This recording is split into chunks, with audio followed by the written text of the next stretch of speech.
What is going on, Custom? We are so excited to have you guys with us on our first digital platform series that we're doing called Exposed. Yes, guys, we miss you. I know we've said it a lot, but for real, we miss you.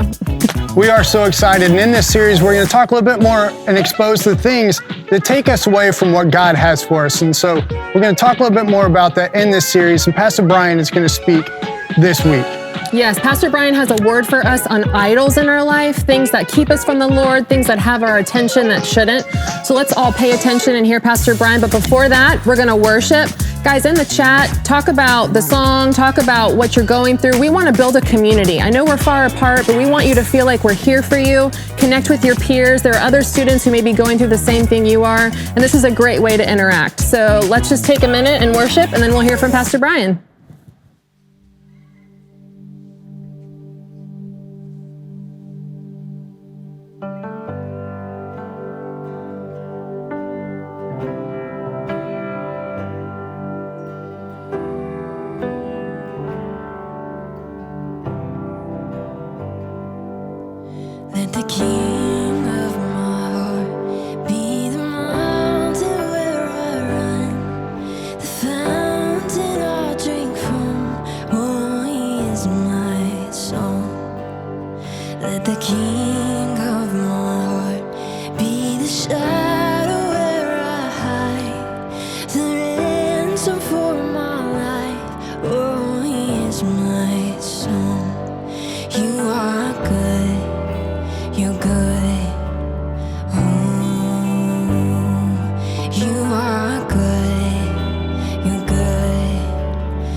Well, what's up, Custom? Hey, thanks for tuning in. Can I tell you, we've missed you so much. Man, this season's been crazy.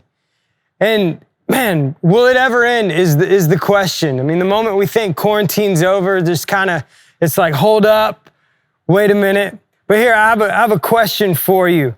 What are you gonna miss the most coming out of this quarantine season? Because I've seen some of you running around here, and we actually have pictures of this, but will you miss your mom cutting your hair? I've seen some really, really bad haircuts lately, especially if you even waited for your barber, like they're a little rusty. So there's just some bad haircuts going on out there. Here's another one. Do you miss Zoom? Does even the word make you want to throw up like it does me? Or what about this? Your sweatpants. Like every day for school, you had to get ready for the waist up. So you've been rocking sweatpants for the last few months. And I just want to let you know that you need to throw them out. They're gross. Just throw them away and let's move on. But hey, we are doing a 4-week series called Exposed. And in this series, we're going to show you how faith will overcome fear if you begin to allow God to work into your life. And so we're going to share a few things throughout the next few weeks. But right now, some of you have been extremely connected to Custom over the past 6 months to a year. And you've had to pause that. Some of you had great small group leaders. You've had one nights where just worship, you felt God so close. But as of late, that's been removed. And so we hope that this begins to come back into your life, because here's what we know. When the odds are stacked against you, your heart, it begins to wander a little bit. And you may start looking for a new thing to put your hope into. But here's a Bible story about a nation that was having withdrawals from its prior season. So we're going to be in the Old Testament. Like you're in your house, you can hit pause right now. Go find a physical Bible. Go find a physical Bible. We're going to be in Exodus. If you're not familiar with the Bible, that's the second book of the Bible. So two books in and you're there. But we're going to be in Exodus 32. And the Bible character we're going to be talking about is Moses. And where we find Moses is he's on top of a mountain. And he's in this place where he just needs to know what to do next. And you might be in that place as well. It's like, what now?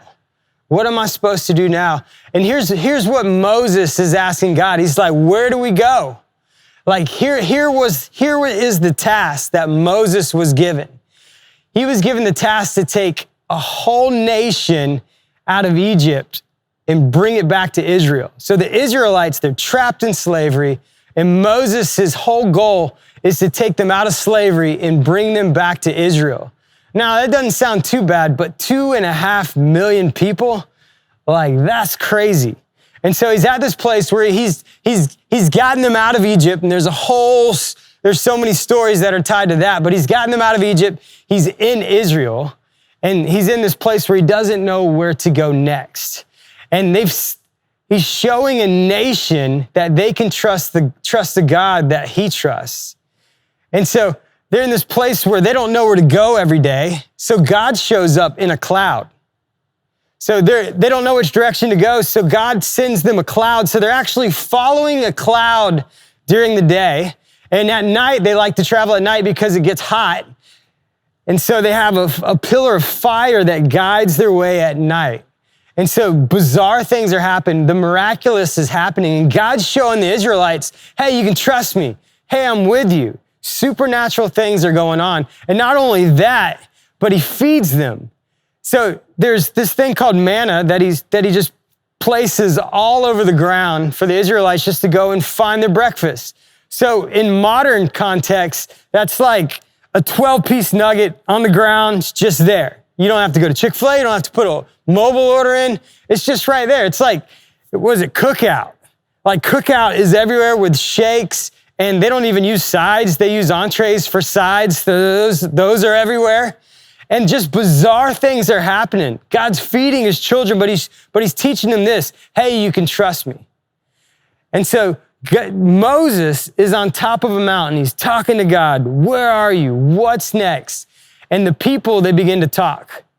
The people of Israel, they begin to chat like, man, can we really trust this God? Beyond all that's happened, beyond the miraculous that's been going on all around them, they begin to doubt. They begin to doubt, man, can we really trust this God? Like Moses has been gone forever. And so here's what they do. They build a golden calf. Out of gold, they build a calf. Like, who does that? Who gets that bored where you build a calf? Like, it just doesn't happen. But here in our modern context, that happens all the time. We build things to worship in our life. Now, you probably don't have that problem where you build statues out of things because you've lost hope. But here's what we do. Because while Moses was seeking God, the Israelites, they showed so much doubt. Has it crept back into your life? And will life ever get back to what it used to be is probably a question that you've had at some point during this whole pandemic. I know I've had that question. I mean, school is over, right? Like high five somebody in your house. Just go and find them. School's over.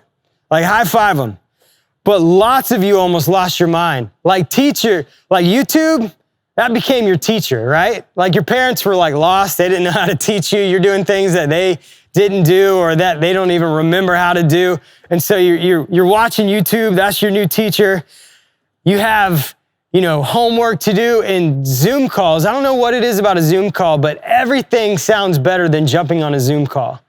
And you probably vacuumed your room just so you didn't have to jump on Zoom.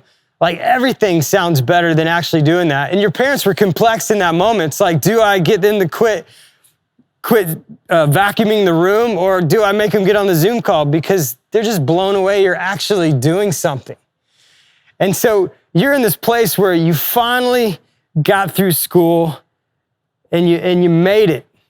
But here's the deal. Just like you, the Israelites, they had to face doubt, just like you did throughout this whole season. But they resorted back to their old ways. The Israelites, they just came from slavery, but it was familiar. Regardless of what happened, that was what they knew. So regardless of when things got hard, they would go back to slavery. They'd go back to that mindset. And you and I can do that as well when we begin to lose hope in these types of seasons.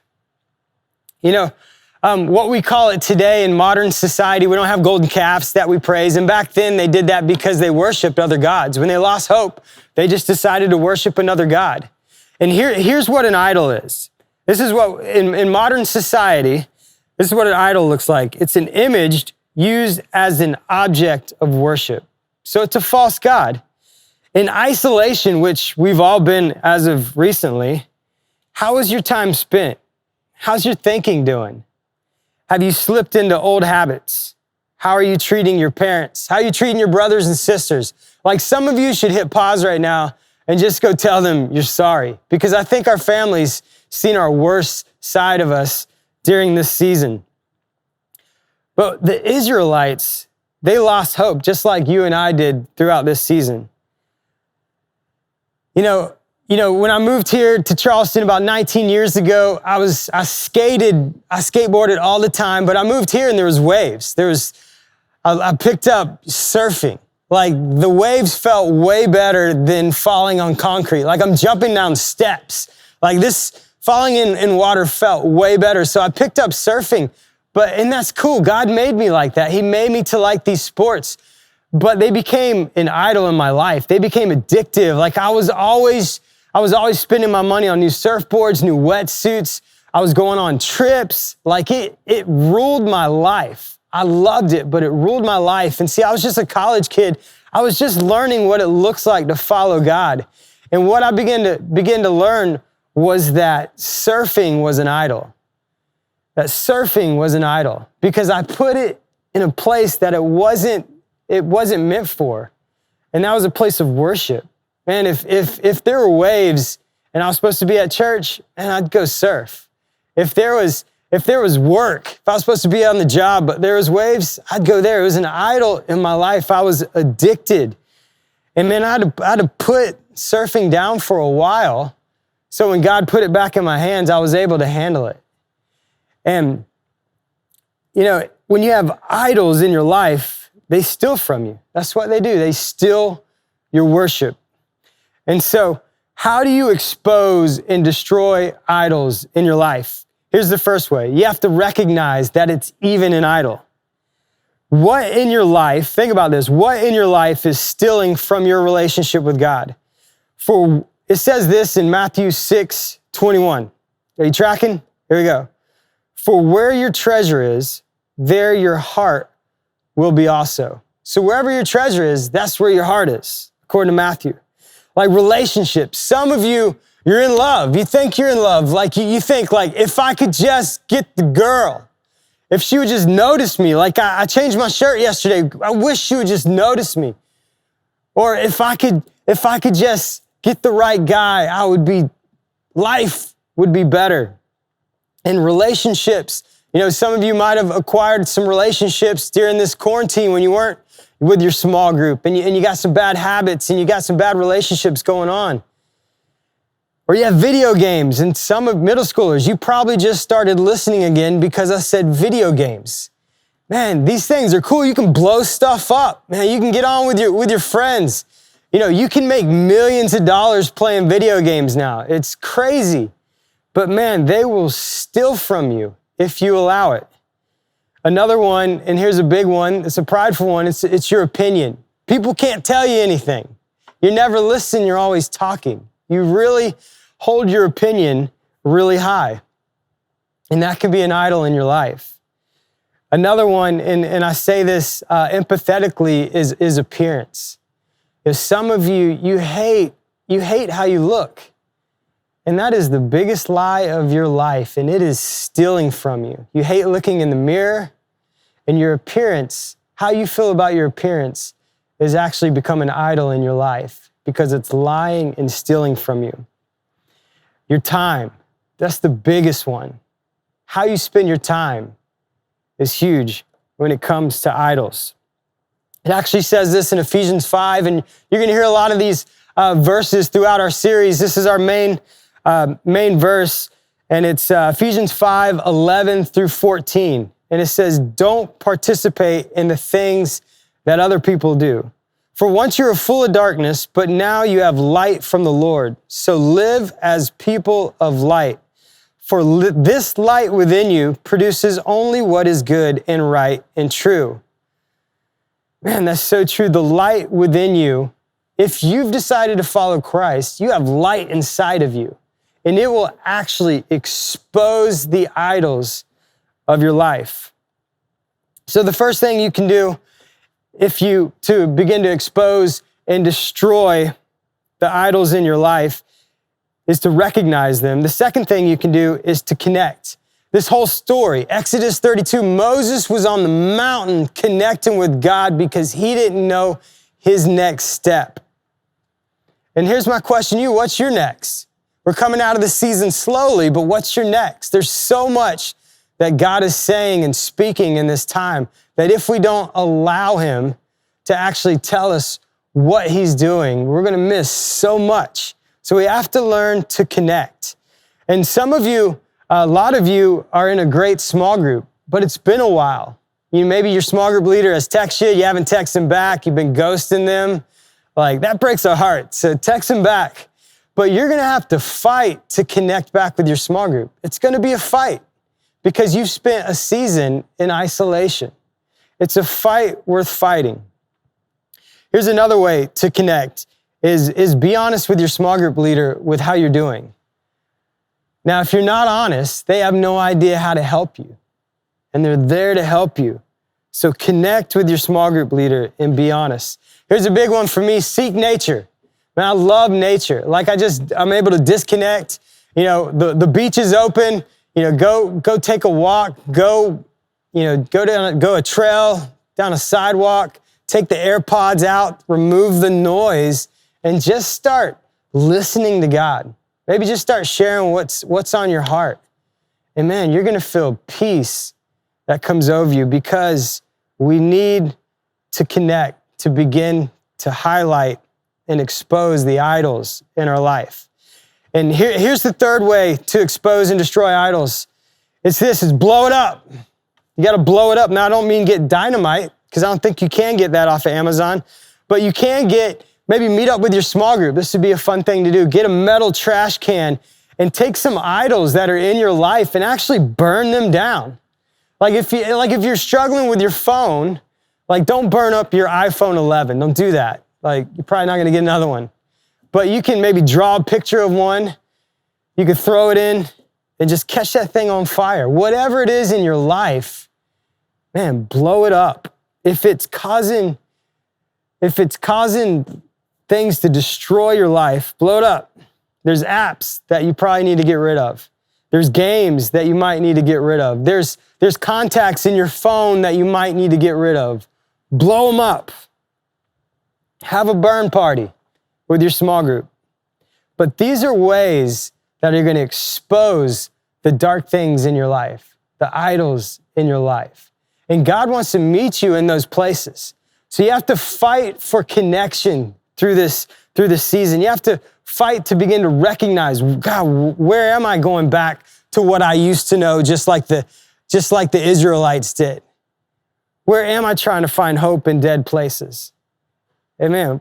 If we enter this season willing to change and willing to erase all the junk that we might have picked up over the past few months, man, it's going to be a great season. Let me pray for you. God, thank you for these young people. God, I pray that every word that you would speak directly inside of them. God, that you would meet them right where they're at. That even right now, they don't want to text back their small group leader. They don't want to go back to small group. These are natural things. Our hearts fight. But God, this generation is stronger. And God, they will fight for what you are placing in their heart.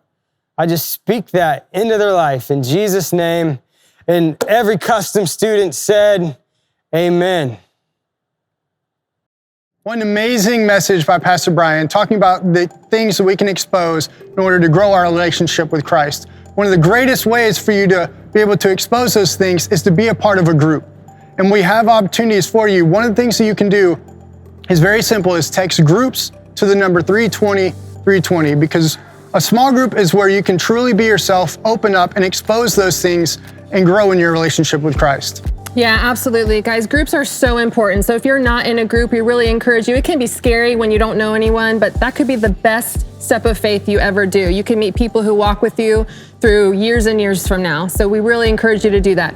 We have one more very exciting announcement, which is Rock the Summer. Guys, camp, we're doing a whole new deal this year. Go to our website, camp.fyi, for all the information. It's July 23rd through 26th. Are you sad about camp? Don't be sad. We're doing it, guys. We're gonna have house wars. We're gonna have guest speakers. We're gonna have incredible worship. You don't wanna miss it. So go register now, camp.fyi. Don't miss it. Before you guys go, as usual in all of our custom services, we love to leave you guys with a benediction. We say this over our lives because this is truly a proclamation of what we want to be as a ministry and as students. And that is not to be afraid of who God has created us to be. And so let's all say it together. Don't let anyone think less of you because you are young. Be an example to all believers in what you say, in the way you live, in your love, your faith, and your purity. Bye, guys. We'll see you next week.